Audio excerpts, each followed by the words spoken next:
Hi, I'm Sonny Landreth, and I'm here at Guitar World today, and we're going to talk about tips and techniques that I use to get different sounds and to make some headway with slide guitar. So what we're going to do is have some tips here, in particular about intonation and pitch, and centering notes so that you get a better sound. And how do you play in tune with slide anyway? I'm still learning, so bear with me. But today, I also want to show a couple of different tunings that I use. And typically, if the key is an A, then I'll tune to A. If the song is in E, I'll do the same thing. But you can certainly use any of those tunings for any key once you get really familiar with them. So this tuning in particular, E, is also known as Vastapol. And a lot of the old Delta cats were into this tuning, and that's where I first learned it. And it's as if you were playing strumming an E chord just like you would down here, but instead you tune each of these strings up. The E stays the same, and the fifth string is a B. Then we'll go an octave for another E, so we tune that fourth string up a whole step. So we got E, B, E, octave. Take the third string up a half step to a G sharp. And then you have the other two just like you would in standard tuning, which is a good thing to have in terms of navigation when you're starting out with something new and you don't really have a point of reference. That's what's really cool about E tuning. So again, that's low to high, E, B, E, G sharp, B, E. So you got your big E chord. And for vibrato in particular is very important with the overall sound, and it can also help you with your intonation, believe it or not. So I'll kind of give you an idea. What I like to do is take an open string that we already have in E tuning. For example, on the high, take the high string, chime it at the 12th fret, and lay the slide on it.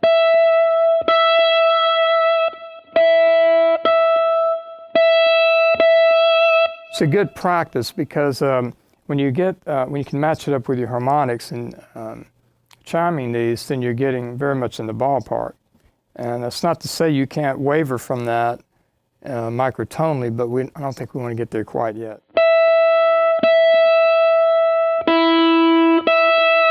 You can hit an open string.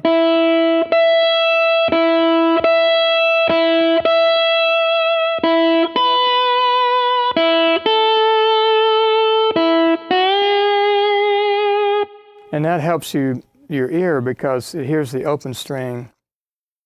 And then based on that, you can find your place up the neck.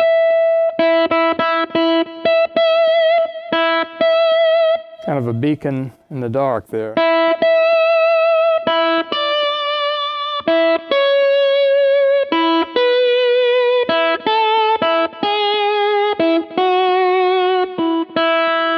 And with the vibrato, that's really shapes your sound, and most players have their signature with the vibrato, and you can use fast or slow and everything in between.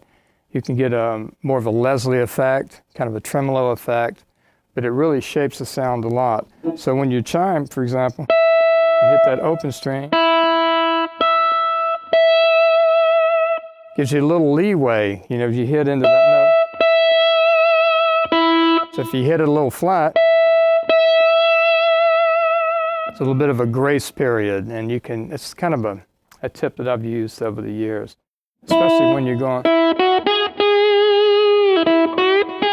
The third, the G sharp, if you're fretting it, if you listen to that, it's sharp.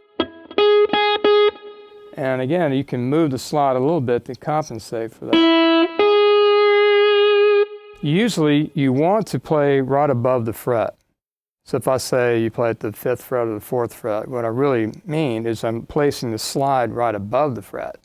Big difference from fretting the guitar with standard tuning and flat picking and so forth. So, right above the fret.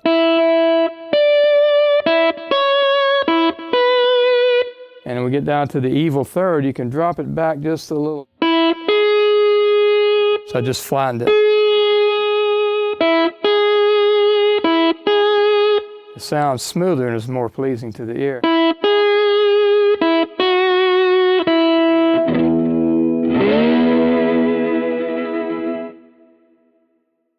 One of the big things for me were the Delta players and how they would capture a vocal sound with their guitar. They were all about telling the story, and in so doing, the slide guitar in particular became a big part of embellishing the lyrics and getting across the ideas they had in mind.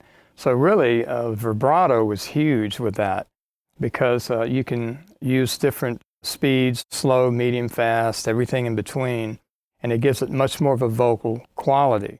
And years later, I realized that one of the things that my blues heroes and my jazz heroes had in common was they were searching to get a vocal quality on their instrument.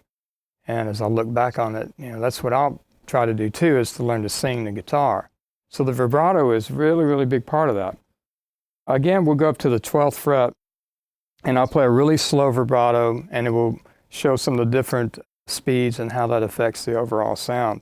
And also listen for the harmonics that can jump out at you in the upper register.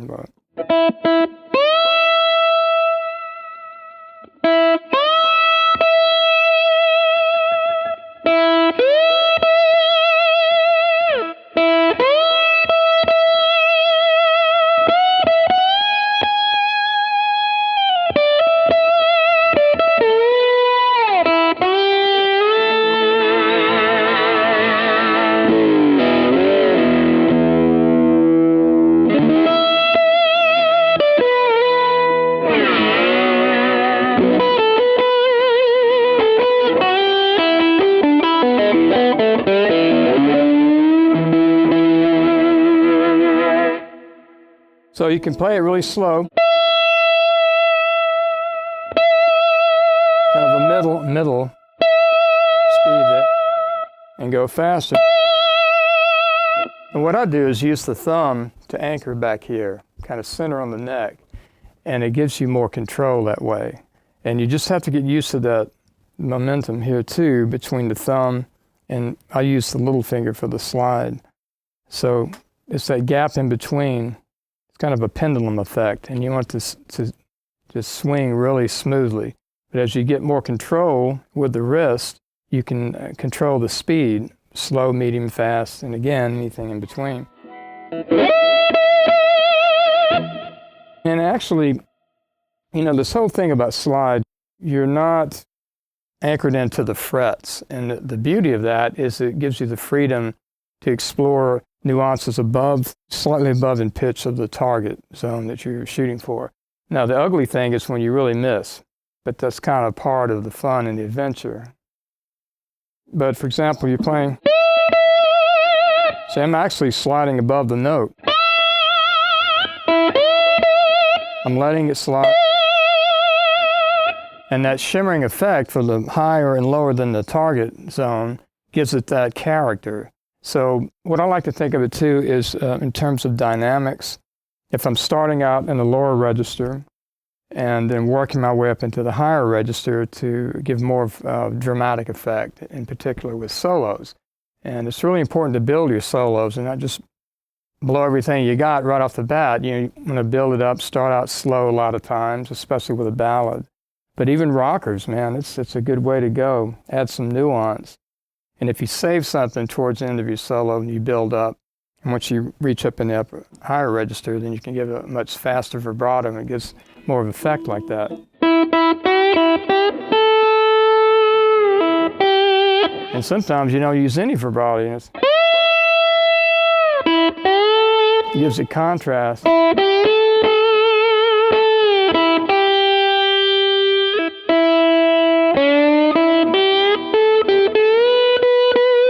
So when you get about midway through, you're picking up some speed.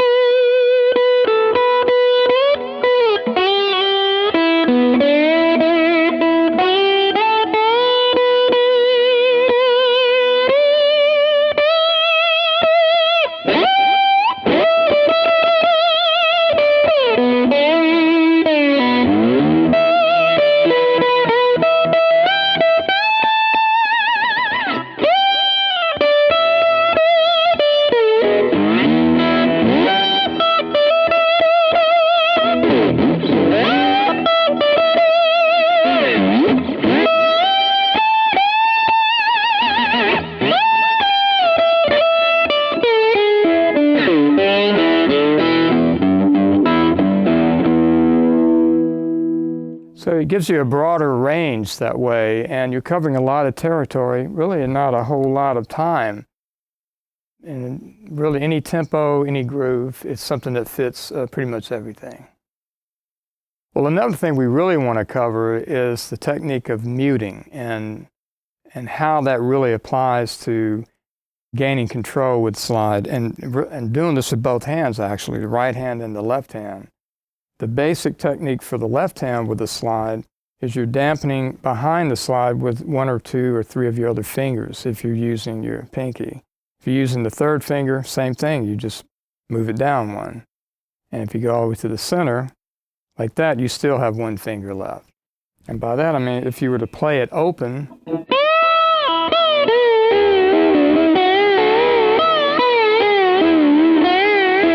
so there's no muting there, but if I trail behind with a finger or 2,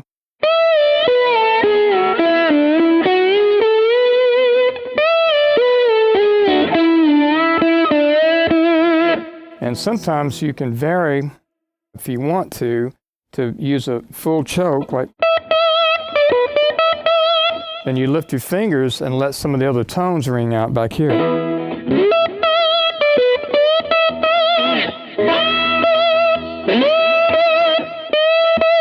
So it's a much more open sound that way. So that's something to keep in mind too. But basically, you're trailing those fingers.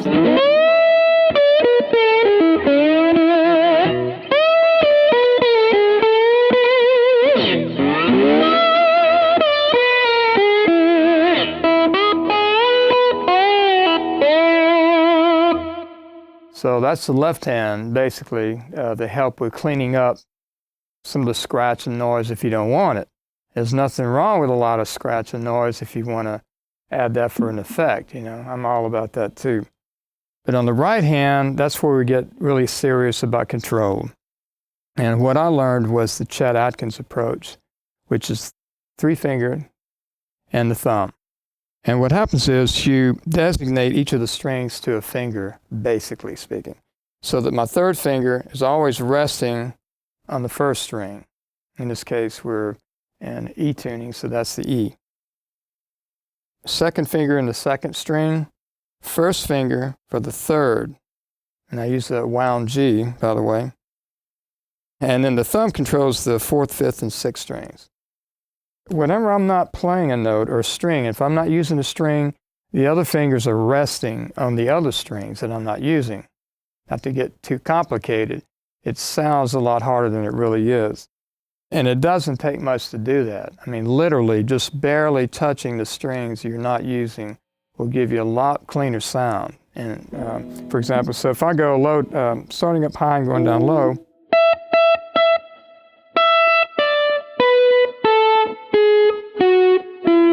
if I'm just sliding,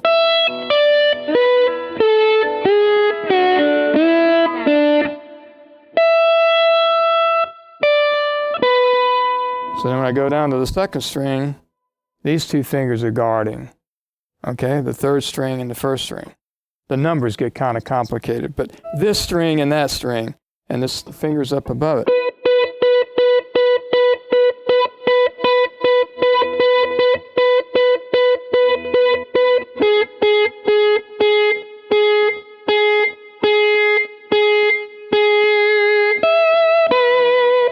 You can practice just in a little arpeggio like that.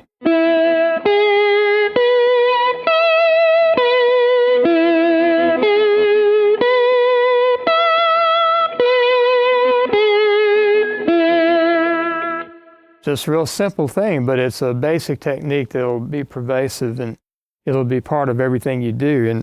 And actually, once you get used to it, you don't think about it. I mean, it's just part of your playing. It's like anything else. It's just a real natural thing to do.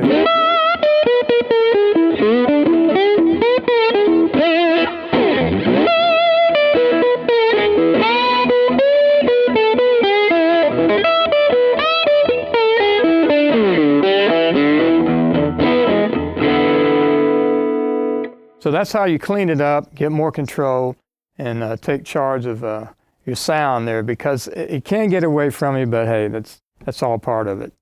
It makes it exciting, and it also gives it a much more unique sound. So a big part of what I do is combine the slide with the fretted notes behind the slide.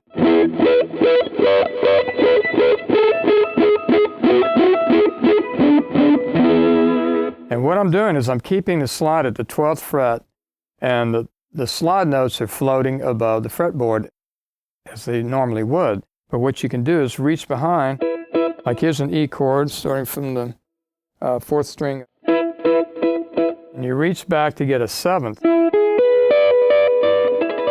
So all of these strings here are still floating, but I reach back here and fret the D note right behind the big E up here. See? So it's all 6 strings. And you can apply that technique all over back here. You can find your own way with it. So if you're walking down from it,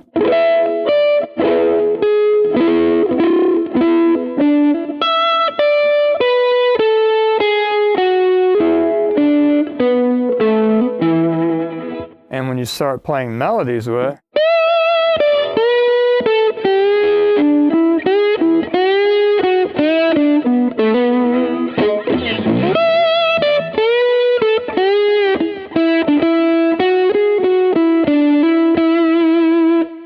and remember, the notes that you're familiar with on those top 2 strings are still there.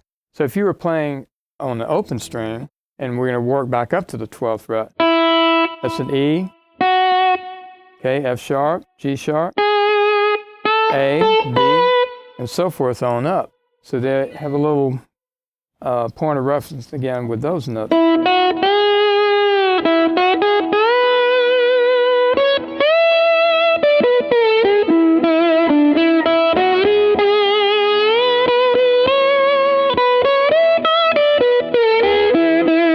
So what we're doing is we're taking sensibilities from the open string, stuff ringing here, and we're working our way up to the 12th fret with the bar, and we're incorporating all of the things we already talked about. Finger guarding with the right hand, trailing the fingers in the back, moving them around to change up the tones, and to give different sounds, and to change the shape of some of that with vibrato. So.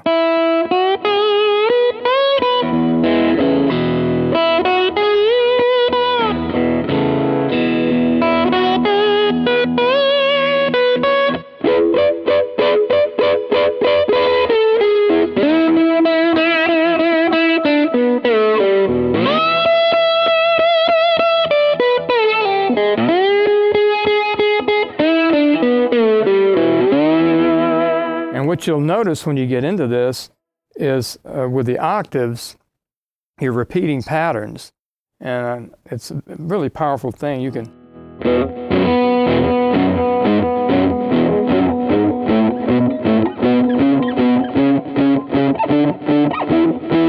That's using the fingers, right?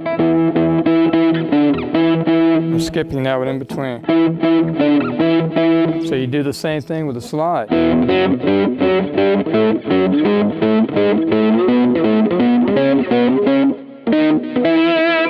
So it's a more powerful sound that way. You might want to build up your solo down here.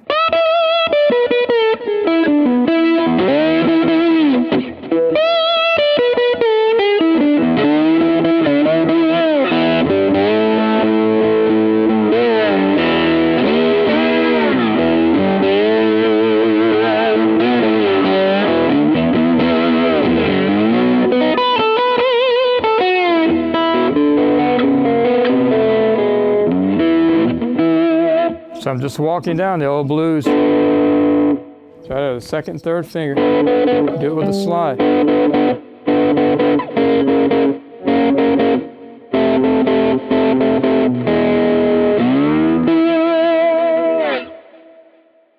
All right, some more of the basics and making your way melodically up the scale and the neck. Sometimes a problem is fretting out or buzzing out because of, you know, the slide is yet another thing you're adding to the mix here. And it does happen where you hit.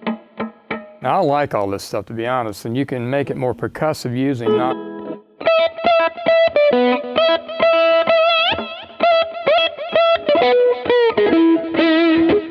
one thing that helps in all of this is I use a heavier set of strings. And so this gauge is 13 through 56, O13 through O56.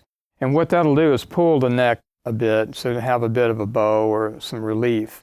And you get a little more height up here. And it'll greatly help you with that. When I first started, I had no idea, so I was trying to do this on super slinkies and completely fret it out.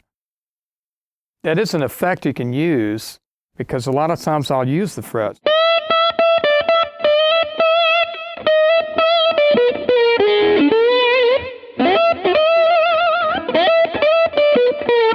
It adds more of a vocal quality to it, gives it a little more character.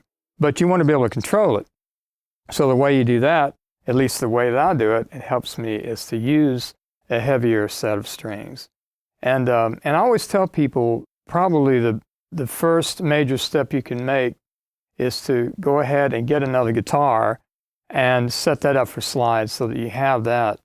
And it's a big difference, because once you get that gauge and muscle memory kicks in, it's just a whole different thing. It's a lot more to work with. And you can't do it on lighter strings. I have friends that do it, they're great. And but I think that would help most people. And it also opens up the sound a lot more. By using these chordal tunings and heavy gauge strings and incorporating some of these techniques, it'll give you an idea of a broader range that you can achieve with slide guitar.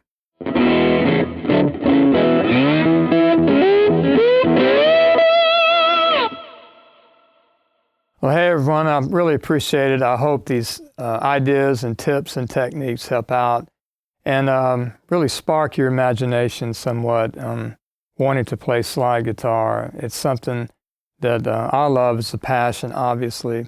But I think that even if you add it with your repertoire of what you're already doing on standard guitar, it's like another thing you can go to, another voice on your gigs, you know. Maybe it's just a song or two, but when you do it, it's something really special. And I think the more that you reach for it, the more you will get into it, you know, the farther you can take it, and it can take you. Thank you, and y'all have a great time finding your way on slide guitar.